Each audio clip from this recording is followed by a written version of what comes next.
Amén. Nos vamos a ver la palabra de hoy, Juan capítulo 4, versículo 20 al 26. Vamos a leer un versículo cada uno, versículo 20 al 26, después del 26 los leemos entre todos. Dice el versículo 20, nuestros padres adoraron en este monte y ustedes dicen que en Jerusalén está el lugar donde se debe adorar. Jesús le dijo, créeme mujer, y en Jerusalén adorarán al Padre. Ustedes adoran lo que no saben, nosotros adoramos lo que sabemos, porque la salvación procede de los judíos. Pero la hora viene y ahora es cuando los verdaderos adoradores adorarán al Padre en espíritu y en verdad, porque también el Padre busca a tales que lo adoren. Dios es espíritu y es necesario que los que le adoran lo adoren en espíritu y en verdad. Le dijo la mujer, sé que viene el Mesías, que he llamado el Cristo. Cuando Él venga, nos declarará todas las cosas. Todos juntos, Jesús le dijo, yo soy el que habla contigo. Amén. Cuando nosotros entramos a un edificio, no ya sea un hospital, una escuela o un shopping, podemos observar que en determinadas paredes, ¿no?, se encuentran un plano de evacuación. Seguramente lo habrán visto. Aunque muchas veces no le damos importancia, pero sabemos que en caso de una emergencia es fundamental identificar las salidas. Y para eso debemos revisarnos, recibir la ayuda de este plano. ¿Y saben qué es lo primero que hay que tener en cuenta al mirar, ¿no?, en este plano de evacuación? ¿No? ¿Qué es lo que ustedes deben verse primero? La ubicación de las salidas, la ubicación, ¿no?, de un matafuego, dónde se encuentran esos matafuegos. Lo importante en este plano es identificar primero dónde estoy. Encontrar ese puntito amarillo, ese puntito rojo que dice usted está aquí. Porque sin saber dónde estoy, en dónde me encuentro, me sería imposible orientarme y encontrar la salida. Y el plano, la verdad que muchos no me serviría. Entonces, ¿qué le parece si le preguntan al que está al lado de ustedes, ¿en dónde estás ahora? No, estoy en la iglesia, en la fila número 3. No. Bueno, hermanos, estamos en diciembre, en el último mes del año. ¿Cómo ha sido este año para ustedes? ¿Llegaron al lugar, a la meta que ustedes quisieron llegar? ¿O están perdidos sin saber en dónde están ni hacia dónde tienen que ir?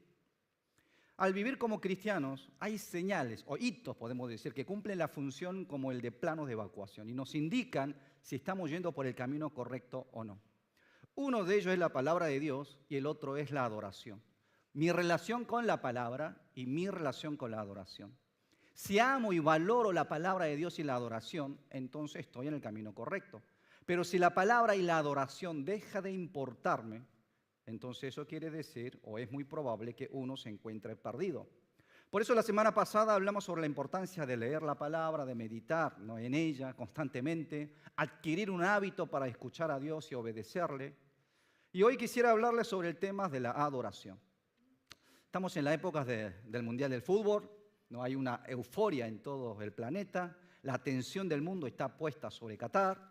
Se ve que muchos hermanos ayer se pasaron festejando hasta tarde la victoria de Argentina, ¿no? Hay muchos asientos vacíos. Argentina ya está en el cuarto de final, Corea juega mañana por la tarde, ¿no?, su partido de octavos. No sé cuántos de ustedes vienen siguiendo los partidos de Corea y de Argentina, pero en cada victoria podemos ver cómo la gente salta de alegría, cantan hasta quedarse sin voz, hinchadas que lloran, jugadores que se emocionan. Me emocioné tanto viendo a Son Heung-min el viernes llorando, ¿no?, después de ganarle a Portugal, ¿no?, y la alegría que había en esas tribunas. Y me quedé pensando por un momento, qué bueno sería estar en esa cancha ahora, estar en ese lugar, sentir esa emoción desde adentro, llorar o reírme junto a los jugadores con toda esa gente que están celebrando allí en la tribuna. Qué bueno sería poder estar en ese lugar, ¿no? Y después de un rato me quedé pensando también, si nosotros nos reunimos todos los domingos para adorar a Dios, y si la gente de afuera nos viera cómo estamos adorando al Señor, ¿sentirán ellos el deseo de querer estar aquí con nosotros adorando a Dios? ¿Entiende la pregunta, no? Si sus hijos, amigos o familiares, parientes, los viera a ustedes adorando a Dios, ¿querrán ellos estar con ustedes en el lugar de adoración? ¿Qué opinan? ¿Cómo estamos nosotros adorando a Dios? Hay un profesor de la ciencia de la religión en la Universidad de Pensilvania, en Estados Unidos, que se llama Charles Presbych. En una de sus tesis, este profesor escribió lo siguiente: hay una nueva religión que está creciendo rápidamente en este tiempo y es el deporte, decía. El deporte como una nueva religión. La gente se vuelve fanática, eufórica en canchas de fútbol, béisbol o en básquet en caso de Estados Unidos. Invierten tiempo, dinero para los deportes que les gusta hacer, ya sea golf, tenis, etcétera, etcétera. No es que sea malo hacer o disfrutar de los deportes, pero lo que dice este profesor Presbys es de que el hombre tiene la necesidad de adorar algo. Y el deporte se ha convertido en un Dios que recibe la adoración de los hombres. Por eso sacrifican sus tiempos, el dinero, hasta el trabajo en algunos casos, por los deportes que se vuelven fanáticos. Ahora, hay algo de cierto en lo que dice este profesor, que el hombre tiene la necesidad de adorar algo siempre. ¿Saben por qué? Porque así Dios nos creó. Cada uno de nosotros cuando nacemos, desde el momento en que nacemos con un ADN de adoración. Por eso tenemos pasión por querer adorar algo. No queremos ofrendar nuestro dinero, nuestro tiempo para algo que amamos. Este deseo es tan natural como querer comer o beber, porque está en nuestro ADN. Así es como Dios nos creó a nosotros. Pero el problema es que en vez de estar adorando al Creador, el hombre se ha puesto a adorar criaturas, otras criaturas hechas por la mano de Dios.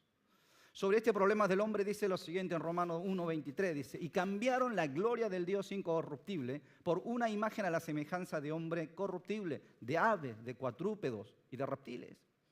Fuimos creados para adorar la gloria de un Dios incorruptible, pero el hombre ha elegido adorar a ídolos, a personas o animales, que son todos corruptibles, dice. Hay un problema grave de adoración en todos los hombres del mundo. Por eso, hermanos, recuerden, para tener éxito en nuestra vida cristiana, debemos tener primeramente éxito en nuestra vida de adoración. Debemos entregar una verdadera adoración a nuestro Creador, quien es digno de recibir toda la gloria y honra. Por eso Jesús dice lo siguiente en el versículo 23 de hoy: pero la hora viene, y ahora es, cuando los verdaderos adoradores adorarán al Padre en espíritu y en verdad, porque también el Padre busca tales que lo adoren. Dios está buscando a verdaderos adoradores, dice. Esta es la premisa que Jesús nos está entregando hoy, la verdad que el Señor nos entrega. Llegar a ser un verdadero adorador. Hermanos, debemos recuperar la verdadera adoración en nuestras vidas. Ustedes deben recuperar la verdadera adoración en sus vidas. Ahora, hay adoraciones que Dios recibe y otras que Dios rechaza. Así como pasó entre los hermanos Caín y Abel. Dios aceptó la adoración de Abel, mientras que rechazó la de Caín. Podemos dar varias explicaciones al respecto, pero la respuesta es una sola: que la adoración de Abel era una verdadera adoración, mientras que la adoración de Caín no lo había sido. No había sido una verdadera adoración aceptada por Dios. Entonces vamos a compartir en esta mañana algunas de las características que tiene una verdadera adoración. En primer lugar, la adoración verdadera nos permite vivir una vida digna del propósito de Dios. Muchos en este mundo quieren saber cuál es el propósito de la vida, ¿o no es así? Tienen un profundo deseo para saber por qué vivir o para qué vivir. Cuando el pastor Rick Warren escribió el libro Una vida con propósito, este libro se convirtió en bestseller, ¿no? Uno de los libros más vendidos. Y muchos especialistas dijeron que la mitad de los libros vendidos, de este libro vendido, se había vendido por el título del libro. Porque la palabra propósito era y es una palabra que despierta mucho interés en las personas. Todos queremos saber el propósito. Hermano, lo cierto es que la adoración a Dios es algo que nos permite vivir dignos de nuestro propósito. ¿Por qué? Porque ¿cuál es el propósito principal del hombre? Según el Catecismo Menor de Westminster, la fe reformada que nosotros confesamos, aparece esta pregunta como la número 1. ¿Cuál es el fin, el propósito del hombre? El propósito principal del hombre. Y su respuesta es la siguiente: el propósito principal del hombre es glorificar a Dios y gozar de Él para siempre. El propósito principal es glorificar a Dios y gozar de Él para siempre. Entonces, ¿por qué vivimos? ¿Para qué vivimos? ¿Por qué fuimos creados? Para glorificar solamente a Dios, gozarnos y alegrarnos por Dios. Una vida que busca y adora al Señor. Estos son los propósitos de nuestra existencia. ¿Y cómo logramos todo esto? Por medio de la adoración. por medio de la adoración. Hermanos, este culto que entregamos a Dios no es simplemente un evento religioso. Es un espacio donde estamos cumpliendo el propósito de nuestra existencia. Por eso dice en Salmo 96, 7 y 8, den al Señor, oh familias de pueblo, den al Señor la gloria y el poder, den al Señor la gloria debida a su nombre, traigan ofrendas y vengan a sus atrios. Invita a todos los pueblos a dar gloria y honor a Dios, a acercarse delante de Él en adoración. ¿Por qué? Porque este es el propósito principal de todos nosotros. Fuimos creados para adorar al Señor. Amén. Por eso cuando valoramos la adoración, cuando entregamos a Dios una adoración digna, una verdadera adoración a Él, estamos cumpliendo el propósito de nuestra vida. Justamente por este motivo Jesús decidió visitar a la mujer samaritana. Al leer el capítulo 4 de Juan, podemos darnos cuenta de que el encuentro entre Jesús y esta mujer no fue un encuentro casual, fue a propósito. Específicamente Jesús fue hasta este lugar para tener un encuentro con ella. En los versículos 3 y 4 de este capítulo, aunque no lo leímos, dice lo siguiente: dejó Judea y se fue otra vez a Galilea. Le era necesario pasar por Samaria.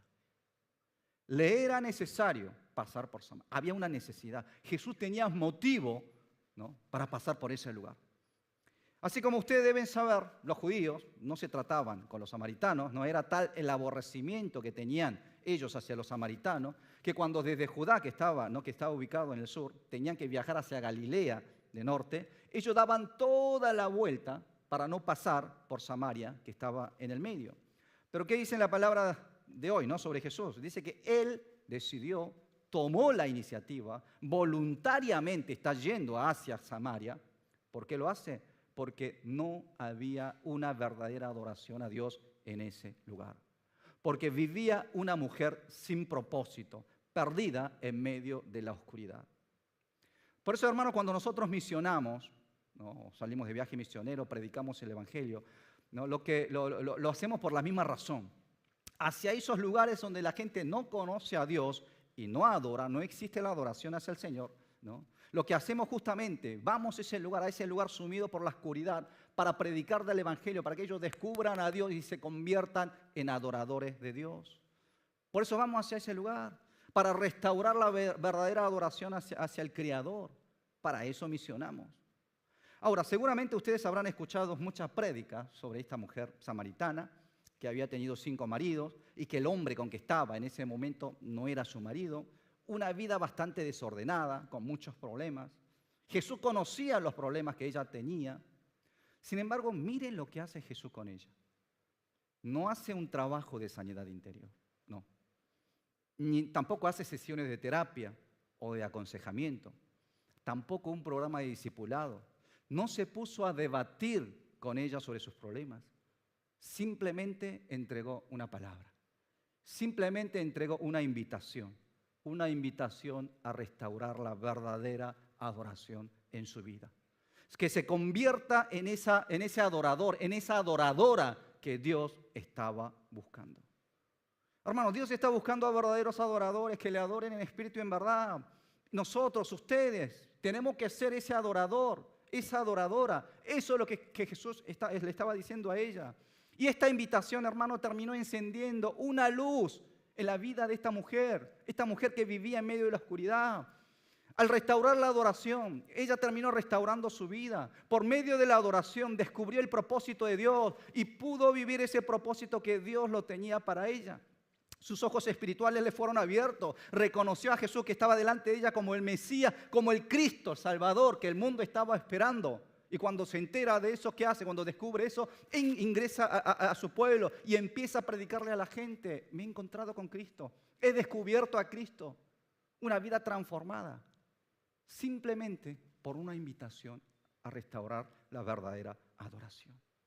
Por eso, hermanos, la adoración verdadera nos permite descubrir no solamente el propósito de Dios, sino a vivir, ¿no?, cumpliendo el propósito del Señor. Amén. Recuerden, fuimos creados con ADN de adoración. Si no adoramos a Dios, vamos a terminar adorando cualquier otro ídolo de este mundo. Por eso tenemos que recuperar y restaurar esta verdadera adoración. En segundo lugar, la adoración es importante porque cuando entregamos una verdadera adoración, nuestra alma queda satisfecha. Hay una satisfacción espiritual que experimentamos en la adoración. David, después de experimentar esta satisfacción, dijo lo siguiente en Salmo 63, 3 al 5. Porque mejor es tu misericordia que la vida. Mis labios te alabarán. Por eso te bendeciré en mi vida. Y en tu nombre alzaré mis manos. Como cebo y de gordura se saciará mi alma. Mi boca te alabará con labios de júbilo. Mire lo que dice. Por medio de una adoración profunda, David experimentó cómo su alma quedaba saciada, dice, satisfecha. Mientras alababa a Dios, bendecía su nombre, alzaba sus manos en adoración. La sed y el hambre espiritual que él tenía fueron saciados completamente. Hermanos, todos vivimos buscando una satisfacción espiritual. Más en este tiempo, porque la generación de hoy, los jóvenes de hoy buscan la felicidad individual sobre todas las cosas. ¿O no es así? Por eso entre la generación de hoy están los que buscan un estilo de vida llamada YOLO o YOLO y otros que le dicen FIRE, ¿no? F-I-R-E. YOLO, Y-O-L-O, son las primeras letras de la frase en inglés que dice solo se vive una vez. Y son grupos de personas que consideran que como se vive una sola vez, en la vida hay que ser feliz y no vivir por otros ni vivir para el futuro. Hay que disfrutar el hoy. Después están los grupos llamados FIRE, que son las primeras letras de la frase en inglés que significa independencia financiera y retiro temprano. Y son los que quieren ahorrar más dinero posible a cualquier costa para retirarse antes de los 40. Por eso hay muchos jóvenes que se meten en el campo de inversiones, desde criptomonedas, ¿no?, hasta las bolsas, etcétera, etcétera, porque quieren jubilarse antes de los 40 y no trabajar más. Y en ambos casos la meta está en la felicidad personal, en la felicidad individual. Y la verdad que los valores que siguen esta generación, ¿no?, estos jóvenes, es completamente distinto, hasta opuesto a lo que siguieron nuestros padres. Porque para nuestros padres la felicidad individual no era un tema importante, porque ellos pertenecieron a una generación en donde tenían que literalmente sobrevivir frente a las necesidades.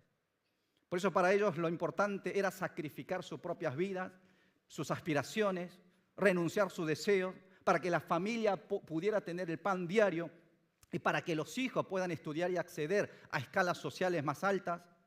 Sin embargo, hoy en día estos valores, estos sacrificios ya no existen más. ¿Por qué? Porque la felicidad de uno es más importante que la sociedad o inclusive que el bienestar familiar, ¿no?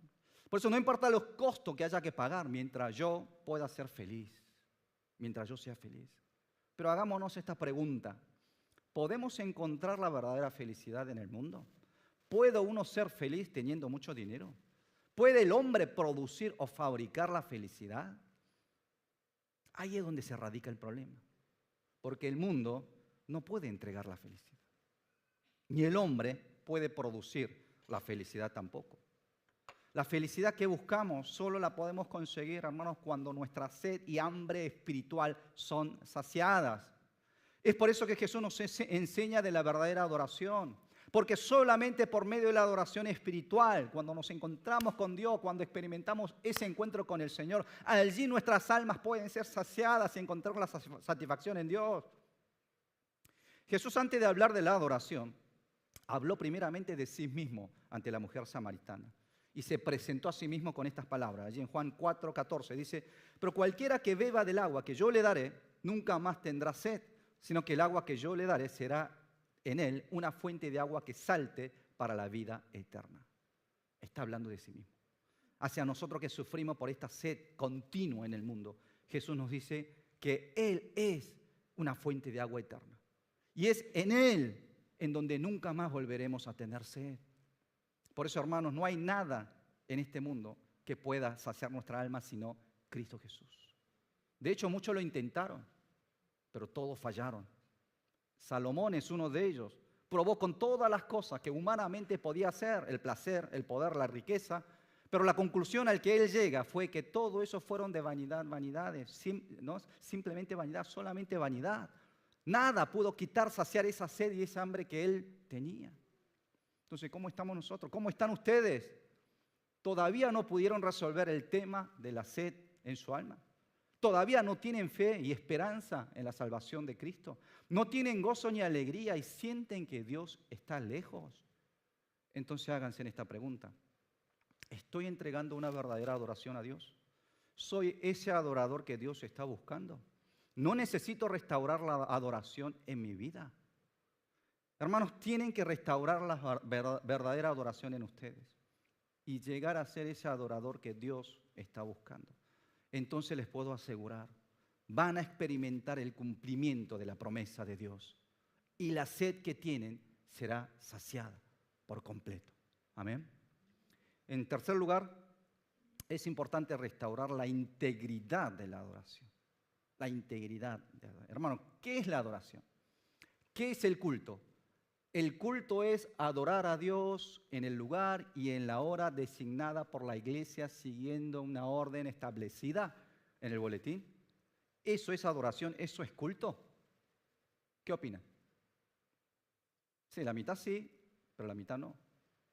Hay quienes solo escuchan la parte de la prédica, ¿no? Y creen haber entregado un culto a Dios. No es así. La prédica es parte del culto, pero no todo del culto. La adoración íntegra, hermanos, incluye la alabanza, la oración, la ofrenda, la palabra, pero hay una cosa más. ¿Saben qué es? La comunión. La comunión entre los hermanos en Cristo. Fíjense que en el Antiguo Testamento se ofrecía a Dios, ¿no?, juntamente con el sacrificio de holocausto, el sacrificio de paz. En el holocausto, el sacrificio, el animal, era quemado completamente y entregado a Dios en su totalidad. Eso era el holocausto. Pero en el sacrificio de paz se quemaba solamente una parte del animal para Dios, pero y el resto del sacrificio, el resto del animal, era compartido entre los adoradores para comer y tener comunión en ese lugar. No se podían retirarse del altar del templo hasta terminar de comer toda esa carne ofrecida. Así era como se completaba la adoración en el Antiguo Testamento. ¿Y qué sucedió en el Nuevo Testamento? Dice lo siguiente en Hechos 2:46. Dice, ellos perseveraban unánimes en el templo días tras días y partiendo el pan casa por casa participaban de la comida con alegría y con sencillez de corazón. ¿Cómo era la adoración de los primeros cristianos en Jerusalén, según este versículo? Dice que ellos se esforzaban en reunirse en el templo, día tras día, para adorar a Dios. Habla de una relación vertical con Dios. Pero también se reunían casa por casa para participar de la comida. Dice, una comunión horizontal con otros adoradores. O sea, la adoración para ser completada no bastaba solo con cantar alabanza, orar, ofrendar o escuchar la palabra, no. Se completaba teniendo comunión con otros hermanos en Cristo, compartiendo la comida, testimonio, motivo de oración. Pero como en la iglesia de hoy es casi imposible que toda la iglesia, todos los hermanos se junten y permanezcan en un mismo lugar para tener comunión con todos, se ha buscado otro medio. De hecho, en caso de nuestra iglesia también tenemos varios cultos los domingos en distintos horarios. Existen las megas iglesias que tienen 7, 8, no sé cuántos cultos cada domingo. Arrancan a las 7 de la mañana y terminan a las 6, 7 de la tarde, ¿no? Es como que tienen un culto tras otro culto. Es muy complicado, es muy difícil, ¿no?, organizar un tiempo de comunión entre todos ellos. Por eso lo que se ha creado en la iglesia de hoy en día son grupos pequeños de comunión. Llámese células, barcas, ¿no?, grupo de cuidado, o chondoé, ¿no?, en caso de grupos coreanos, etc. ¿Para qué? Para que dentro de ese grupo puedan lograr la comunión y complete de esa manera la adoración verdadera. Por eso, hermano, la reunión en grupos pequeños, ¿no?, es la continuidad de un culto, es la adoración. Cuando ustedes se reúnen en distintos grupos o en chondoé, ¿no?, no están allí simplemente para estar con las personas que conocen, amigos, amistades, para hablar de su mascota, ¿no?, para hablar de las plantas que ustedes crían. No. Es parte del culto que entregamos a Dios. Es la continuación del culto, ¿no? Entonces deben valorar esas reuniones. Y para estas reuniones pequeñas, ya sean de grupo de cuidados o de chondoé, quisiera pedirles 3 cosas, porque de hecho muchas personas me preguntaban, ¿qué hacemos allí? En primer lugar, les pediría que busquen tener comunión en Cristo, teniendo en cuenta que es la continuidad de un culto. Es la continuidad de un culto. Pueden compartir comida, alimentos, pero tienen que estar compartiendo también sus testimonios de la cosa que Dios hizo en su vida, ¿no? Compartir motivos de oración. Es parte, tengan en cuenta que es parte de la continuidad del culto. Segundo lugar, ayudar a los hermanos nuevos para que puedan adaptarse en la iglesia. Cada iglesia es distinta. Cuando una persona llega y no conoce a nadie en la iglesia, se le hace más difícil adaptarse, ¿no?, en ese nuevo lugar. Por eso necesita de personas dentro de estos grupos pequeños, ¿no?, que ayuden a instalarse, a adaptarse en la iglesia. Tercero, deben organizarse y participar de los servicios como grupo, ¿no? Muchas veces están los presbíteros allá adelante trabajando, están los diáconos ordenados también sirviendo, ¿no?, está el grupo de consejeras, hermanas que sirven, ¿no? Pero cada grupo pequeño ha sido organizado para que de distinta manera puedan participar de los servicios, ¿no? No pueden simplemente venir los domingos, estar aquí sentados, después no comprometerse absolutamente con ninguna actividad de la iglesia, ¿no? Entonces cada uno de estos grupos se ha formado justamente para que se logre esta comunión que es parte de la adoración a Dios. Amén. De esa manera podemos de alguna manera restaurar lo que es la adoración íntegra, la integridad de una adoración. No porque hayan estado una hora aquí en la iglesia, ya está, ya adoré al Señor, ya cumplí con mi compromiso con el Señor. No. Deben vivir como adorador afuera en sus vidas. Deben continuar adorando al Señor en distintas de estas actividades, porque es parte de la adoración a Dios. Amén. Entonces deseo que de esta manera podamos todos nosotros, ¿no?, recuperar la verdadera adoración en Dios y que esa adoración vaya restaurando nuestras vidas, que esa adoración nos ayude a descubrir el propósito de Dios y que esa adoración vaya sanando nuestra alma, nuestro espíritu. Vamos a orar. Señor, en esta mañana te damos las gracias